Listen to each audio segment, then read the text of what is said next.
நல்ல முறுமுறுன்னு காரா பூந்தி எப்படி செய்கிறதுன்னு பார்க்கலாம். ஒரு பவுல் எடுத்துக்கோங்க. அதில் 2 கப் அளவுக்கு கடல மாவு எடுத்துக்கோங்க. 2 டேபிள் ஸ்பூன் அளவுக்கு அரிசி மாவு சேர்த்துக்கோங்க.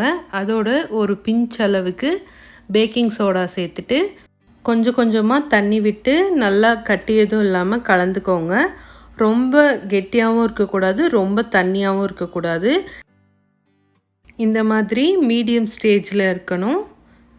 இப்போ பூந்தி போட ஆரம்பிச்சிடலாம். பூந்தி போடுறதுக்கு பூந்தி கரண்டி இருந்தால் அதை யூஸ் பண்ணிக்கோங்க. இல்லைன்னா நார்மலாக வீட்டில் யூஸ் பண்ணுற ஜெல்லி கரண்டி யூஸ் பண்ணிக்கோங்க. எண்ணெய் நல்லா சூடாக இருக்கணும். அப்போ தான் பூந்தி போடும்போது போட்ட உடனே உப்பி நல்லா ரவுண்ட் ஷேப்பில் வரும். இல்லைன்னா பூந்தி அமுங்கின மாதிரி வந்துடும். நல்லா எண்ணெயை காய்ச்சிட்டு அதுக்கப்புறமா பூந்தி போடுங்க.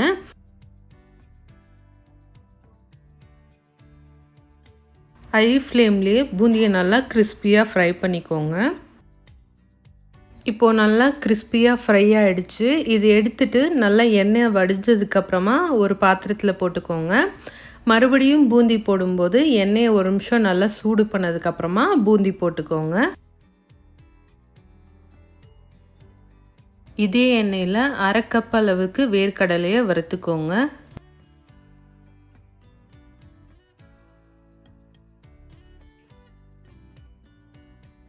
15 பல் பூண்டை தோல் எடுக்காமல் இடிச்சிட்டு அதை எண்ணெயில் போட்டு பொரித்து எடுத்துக்கோங்க.